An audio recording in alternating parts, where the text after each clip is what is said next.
nakalatag na tayo sa payaw. Yung kitang natin ay mamaya pa yan, alas 8, alas 9. Tingin ko alas 8 lang ang utos. Sa pagsisyo ay hulong sa pagpanig kamot at pagpanagat hangtod makuha ang gasa. Kalipay kung makakuha sa dakong lapu-lapu, kalipay sa pagpanagat hangtod sa gabi. Palawod ang stay.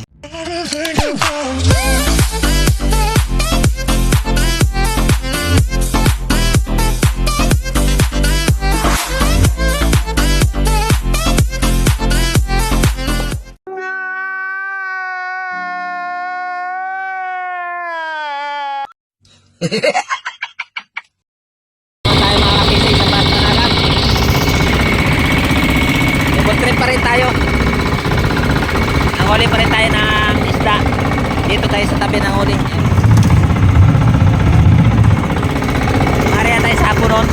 Hanggang alas 8 lang. Kaya ariya natin to. Ang dating na alas 8, ariya na natin to. Para away, agad tayo. Hindi ako mag-ariya sa madaling araw kasi malakas ang agos ng dagat. Alas sulog. Bukas. Taas ng adlaw. Gawin natin ngayon. Kakain muna tayo. Ito yung ulam natin.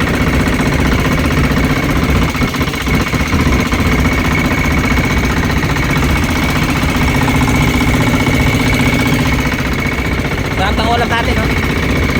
Sariwang isda at saka pinilaw. Kapanos.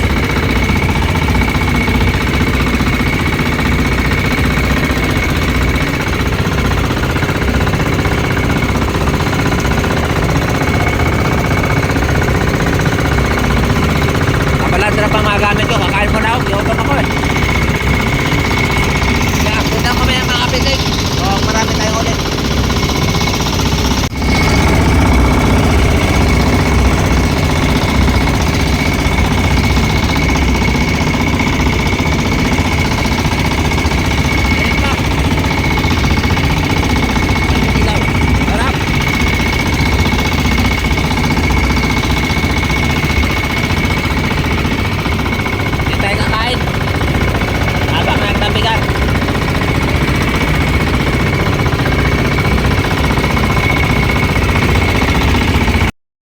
Ayan mga kapising, nakalatag na tayo sa payaw. Yung kitang natin ay mamaya pa yan, alas 8, alas 9. Tingin ko alas 8 lang ang auto. Alas 8 lang. Hindi natin pag gano'n yung katawan natin. 8 lang. Ariyan ako ng payaw o ng kitang. Yan mga payaw natin para sa pusit. Yan, may mga pain na yan. Buhay na isda.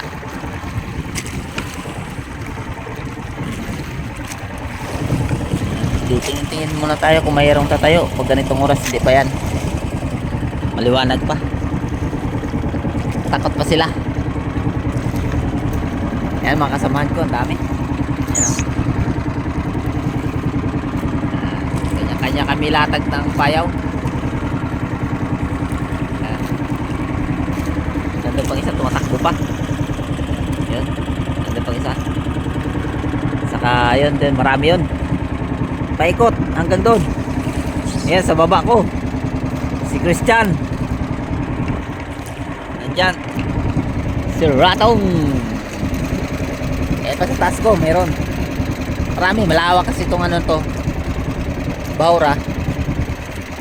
Yan. Kung gaano ka kababaw. Buwan natin so. Ganito lang kanabaw. Tatlo, di pa. 4 yung nandito nga side. 4. Di ba? 3 na. Pababa.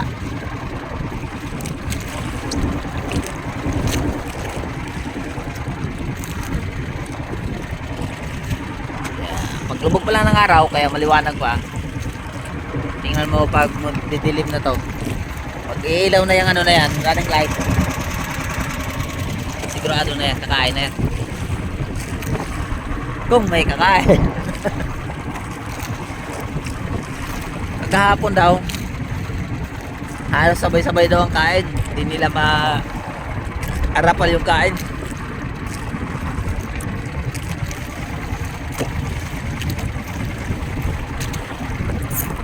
ngayon, wala pa.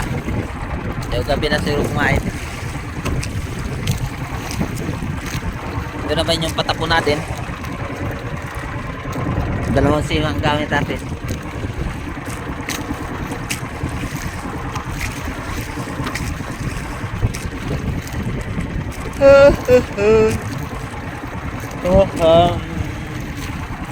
Yung pilaw pa. Ito yung pain natin. Maliliit ng iba. Tingnan nyo. Yan ang uri natin sa fish trap.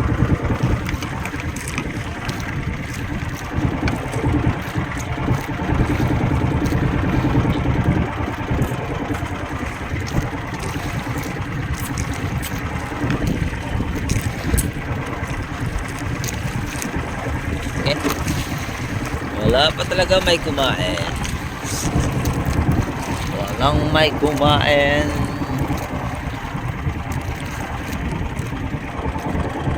Nandun yun sa kanyang ano, sa akin nandito lang hanggang doon 20 pirasong payaw.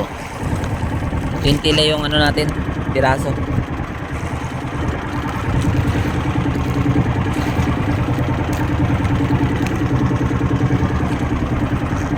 Let's go. Patapon. Ayun. Tinatawag ng patapon.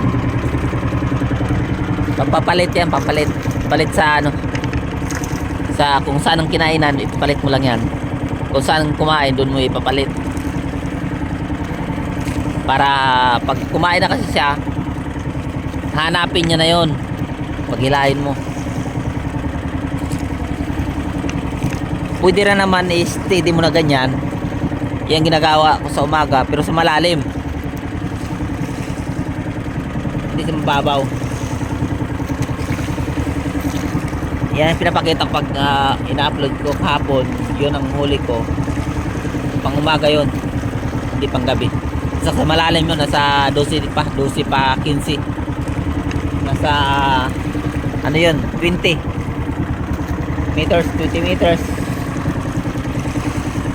20 meters. Dito lang kasi ano lang ito, nasa 4 meters na ito dito. Yahoo, yahoo. Wala pa talaga. Okay, update lang mamaya. Ayan na, huli natin mga kabising 6 na piraso. 2 pirasong XL. Tanang kumain. Akala ko tuloy-tuloy ng kain eh. Yun lang pala, 6 na piraso. Pagdating dito wala nang kumain sa gitna. Oh my gosh. Tingnan natin sa baba kung kakain dito sa baba. Yan ang mga payo natin. Yan, tumigil muna tayo. Kita mo mga payaw. Hanggang alas 8 lang tayo mga ka-fishing. Area tayo nang kitang.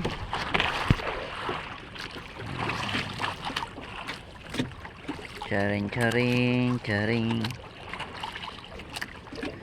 Area tagkitang. Para pain bukas. Yahoo. Ayan mga ka-fishing, narito naman tayo sa laut. So may huli na tayo. Yan. Tayo sa isang huli natin ngayon. Isang gabi. 6 na piraso lang patimbang natin. Yan, mga pain natin maliliit.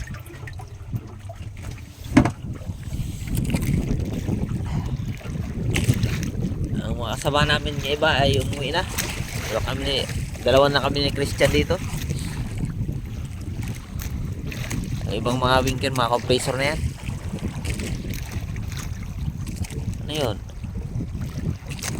Walang ilaw. Patay na. Patay ang ilaw nila. Ito, wala nang kumain.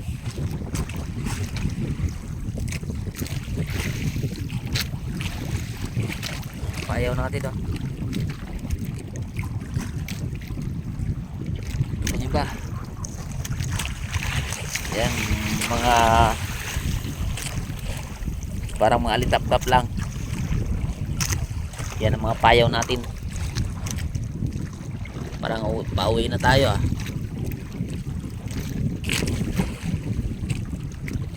Hindi na kumain.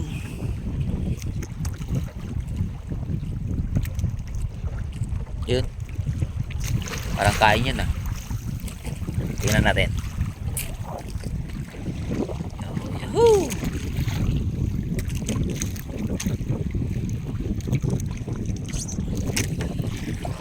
Mga kinainan no. Pinangangat-ngat na yung mga ulo. Ito maliit yan, yung pusit. Yan, tingnan nyo. Sarap yung kinain.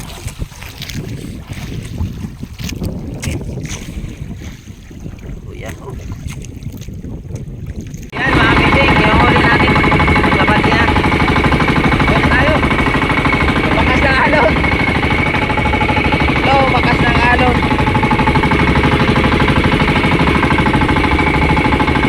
Kaya, uwi na lang tayo. Uwi.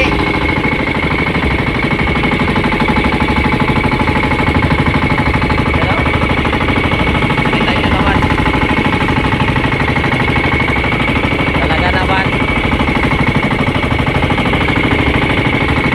Nabutan kami ng alon. Bumalik pa kasi. Sana umuwi na lang. Dalawang piyaso na dagdag. Lineet pa. Okay. Update na mamaya. So, mga ilang kilo tayo.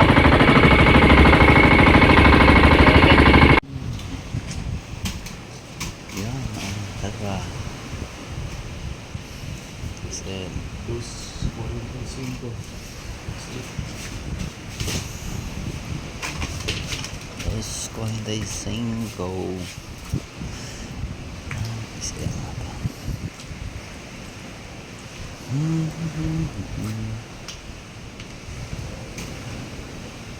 Dos 35 medyo. 2.35. Oh. Small. Sa kilo. Thank you. Atris imedya.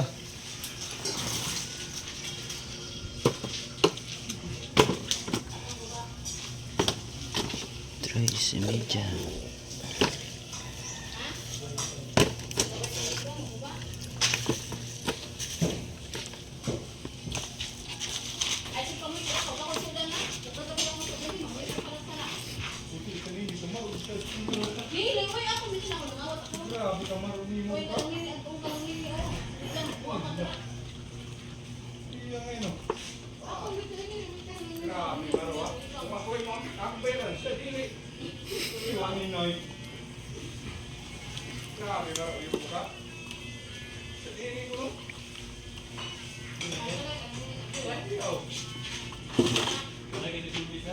Pero small.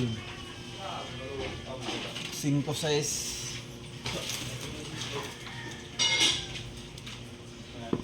Katambak small. 3 gramos. Ayan mga fishing, ito yung binta natin. Wala mong gidili Ito yung sa tama to imong imong pusit natin. sila ingon Ilocos. nga vocal nga ingon nga proud size 2 nga XL sa Kanoy grounds na medium. Sa may mensahe na Bumenta tayo ng 2,600. sa mga sa At mensahe ito naman yung mensahe sa isda na natin mama o sa Kitang. papa.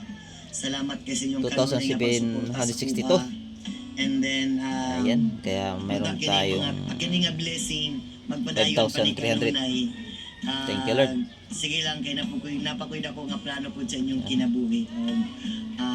I love you sa inyo duha. Og amping mo kanunay. maraming salamat kahit di rin tayo makapanagat. Ayan, bigyan tayo ng blessing. Elias, salamat itawag kayo. Wag ganito mag-ultimate yaw-yaw sa Bless daita. sa ating lahat. Bayan Bishit, dakong mangga sa kadlaon, dasig lang. Palawod lang, tagihapon sa kinabuhi, simple lang. Tara na para makasayo na ta. Ang balut sa dagat sa kapuntagon, gininhawa sa hangin. Kasika sa mga isda, ilabay na ang lambat aron kita makakuha. Magdepende ang panahon, tinuod nga risko ang panagat. Sa dagat kami nabuhi at makakaon. Batch fishing sa baybayon akong namataan. Among pangabilawang daw sa dagat, paniguha o pangandoy akong baon. Pugma sa tubig ipapaon sa akong pamilya. Sa kasakit o kalis o dili mapalupig. Amo gihapon dalang nga unta makaginhawa.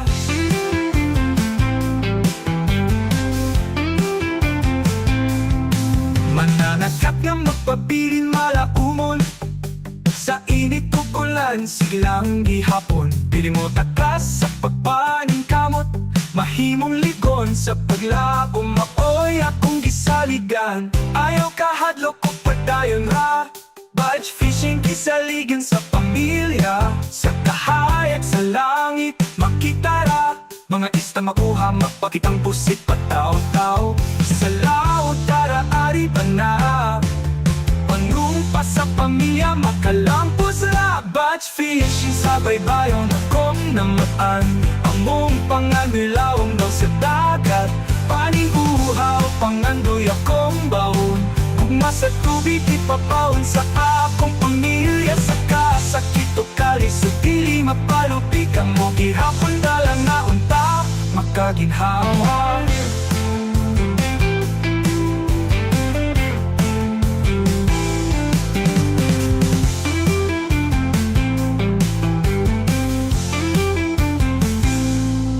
Batch fishing sa baybayon akong namatan. Among pangandilawom daw sa dagat.